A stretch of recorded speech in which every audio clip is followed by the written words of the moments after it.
श्री शिवाय नमस्तुभयम। दोस्तों, जैसा कि आप सभी लोग जानते हैं कि 26 दिसंबर 2025 शुक्रवार को पड़ रही है पौष महीने की शुक्ल पक्ष षष्ठी तिथि, जो बहुत ही खास है। और दोस्तों, ये वो तिथि है जो कि पौष महीने में शुक्रवार को पड़ रही है, तो इस दिन का महत्व और भी अधिक बढ़ जाता है। पूज्य गुरु जी ने कहा है कि अगर कभी भी मौका लग जाए और पौष महीने की षष्ठी तिथि शुक्रवार को पड़ जाए तो इस दिन आपको 11 गेहूं के दाने वाला उपाय जरूर करना चाहिए, क्योंकि ऐसा संयोग बहुत ही कम आता है। और दोस्तों, इसी दिन किया जाने वाला पंडित जी द्वारा बताया गया 11 गेहूं के दाने वाला उपाय आप लोगों को जरूर करना चाहिए। और अगर आप लोगों ने इस उपाय को नहीं किया है या किसी कारणवश नहीं कर पाए हो तो षष्ठी तिथि के दिन इस उपाय से मत चूकना। दोस्तों देखिए, यह दिन इतना खास होता है, इतना महत्वपूर्ण होता है। देखा गया है कभी कभी बड़े बड़े पूजा पाठ अनुष्ठान से जो मनोकामना पूर्ण नहीं होती है, वो पौष महीने के शुक्रवार के दिन एक छोटे से करने से ही आपकी मनोकामना पूर्ण हो जाती है। और बहुत सारे लोगों ने इस उपाय को किया भी है और उनको इस उपाय को करने का फल भी जरूर मिला है। अगर आप लोग भी इस उपाय को षष्ठी तिथि के दिन करना चाहते हैं तो आप इस उपाय को पहले अच्छे से समझ लेना, सुन लेना, उसके बाद करना, आपको इस उपाय का फल जरूर मिलेगा। देखना आपकी सभी मनोकामनाएं पूरी हो जाएंगी। दोस्तों, हम आपको यहां पर बता दें कि ये जो गेहूं के दाने वाला उपाय, ये उपाय पंडित जी ने अपनी अभी की शिव महापुराण की कथा में ही बताया है। और इस उपाय को करने से आपके घर में चाहे किसी भी प्रकार की दुख और समस्या क्यों ना चल रही हो, आपको उसका कारण भी नहीं पता है कि भाई ये समस्या किस कारण से चल रही है। उसका कुछ भी कारण हो सकता है, जैसे पितृदोष हो सकता है, काल सर्प दोष हो सकता है, या किसी भी तरह का मंगल दोष भी हो सकता है, और भी बहुत तरह के दोष होते हैं, कुछ भी हो सकता है। पर आपको इसको करने के लिए अपने दोष को पता लगाने की भी जरूरत नहीं है। आपके घर में किस कारण से इतनी दुख और परेशानी आ रही है, वो भी आपको पता लगाने की जरूरत नहीं है। बस शुक्रवार के दिन इस उपाय को कर लेना, क्योंकि इसी एकमात्र उपाय को करने से आपके पूरे घर परिवार में सुख और शांति हो जाएगी। आपके घर में अच्छे अच्छे काम होने लगेंगे। आपकी जो भी मनोकामना होगी वो भी धीरे धीरे करके पूर्ण होना शुरू हो जाएंगी। अब हम समझते हैं इस गेहूं के दाने वाले उपाय को आपको करना कैसे है, किसको करना है, आपको बार बार बार बार बार बार बार बार बार बार किस समय करना है और कैसे करना है। देखो, उपाय बिल्कुल आसान है, बस समझने वाली बात है, ध्यान से समझिए। उसके बाद ही आप लोग जो है इस उपाय को जरूर कीजिएगा।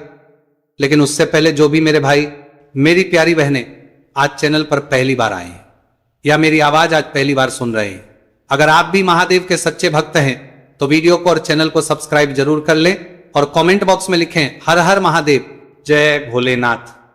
अब सबसे पहली चीज हम लोग ये समझते हैं कि इस 11 गेहूं के दाने वाले उपाय को इस शुक्रवार के दिन किसको करना है।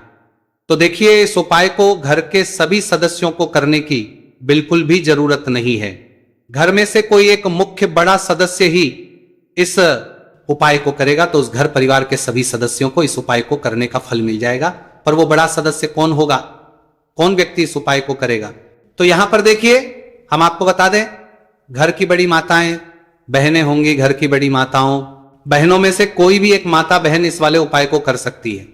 अपने पूरे घर परिवार के लिए घर में सभी सदस्यों को इस उपाय को करने की जरूरत नहीं है।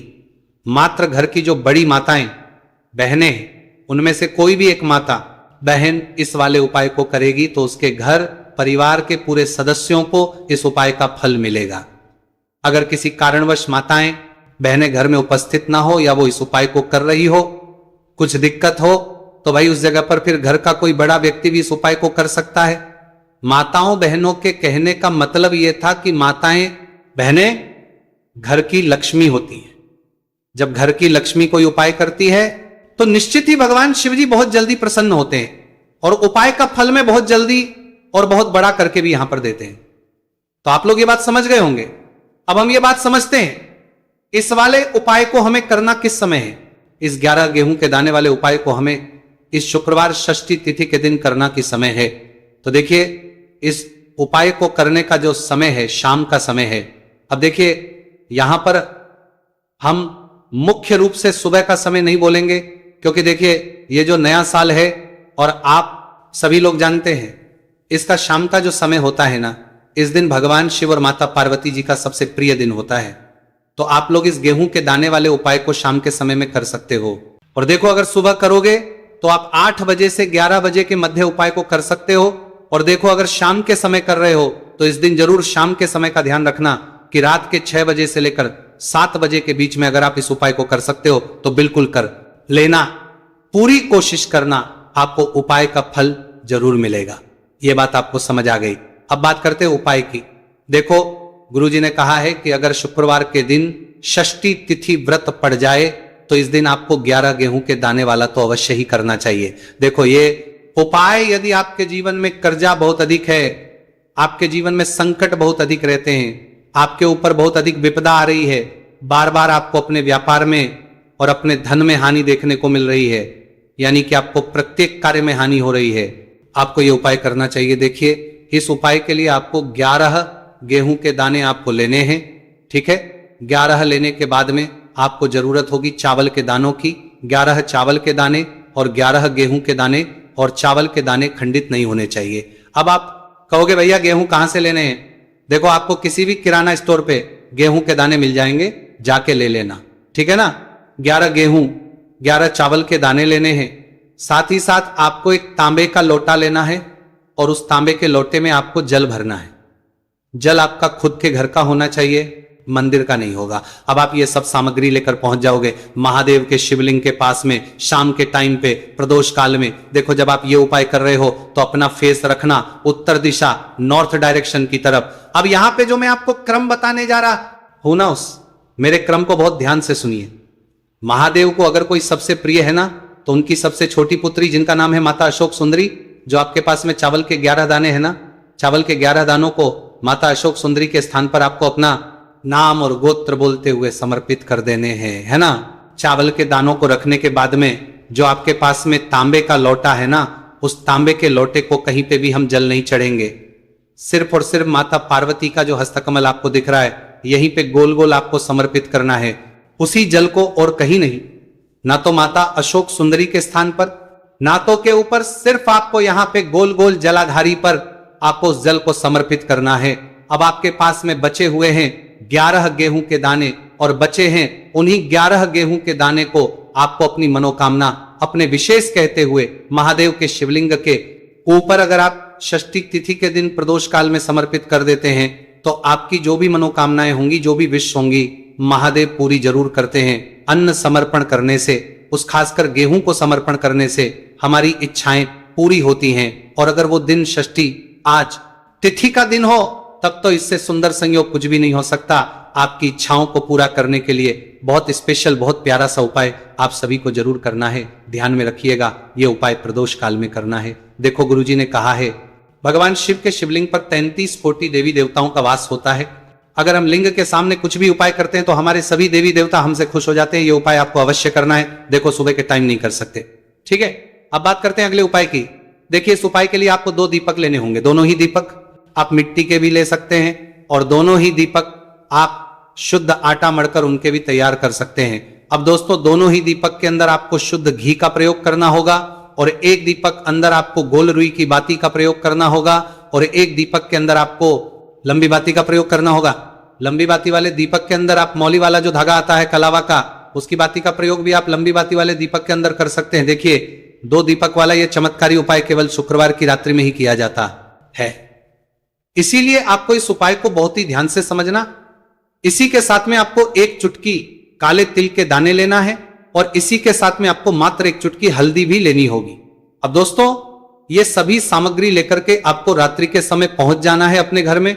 जहां कहीं भी तुलसी जी का पौधा, तुलसी माता का निवास स्थान है, वहां पर देखिए दोस्तों, सबसे पहले तो आपके पास जो एक गोल बाती का दीपक, उसे आपको तुलसी जी के वहां पर प्रज्वलित करना है।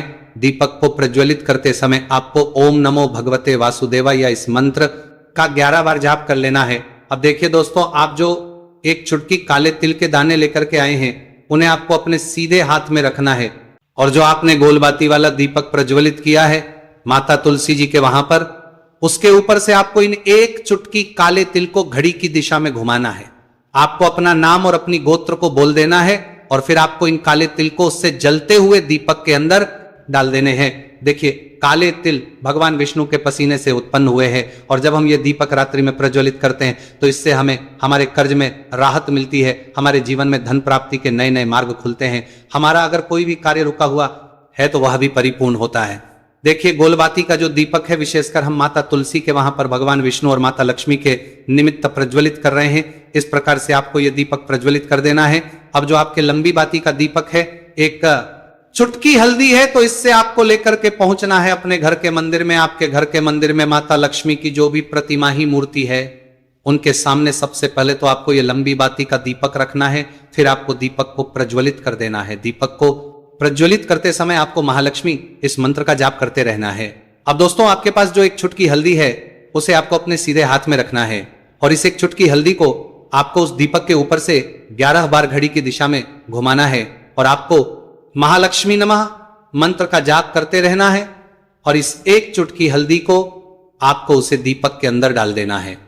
देखिए, एक चुटकी हल्दी वाला जो दीपक है आपके जीवन से दुर्भाग्य को समाप्त करता है, माता लक्ष्मी की आपको कृपा प्राप्त करवाएगा, धन प्राप्ति के आपके जीवन में नए मार्ग बनाएगा। देखो, अगला उपाय है वो भी बहुत ज्यादा खास है। तीनों उपाय को आप जरूर सुनना क्योंकि जो आपको अच्छा लगे वो उपाय आप कर सकते हैं। देखिए, इस उपाय के लिए आपको 2 हरी इलायची लेनी होगी। हरी इलायची आपको साबुत लेनी है, खंडित नहीं होनी चाहिए, और इसी के साथ में आपको मात्र थोड़ा शहद लेना है। शहद आपको मात्र आधा चम्मच या फिर उससे भी कम ले लेना है और इसी के साथ में आपको एक दीपक दीपक आप चाहे तो मिट्टी का भी ले सकते हैं और आप चाहे तो शुद्ध आटा मढ़कर उसका दीपक भी आप तैयार कर सकते हैं। इस दीपक के अंदर आपको मौली का जो धागा आता है कलावा का, उसकी बाती का प्रयोग करना होगा, यानी कि इस दीपक के अंदर आपको लाल रंग की बाती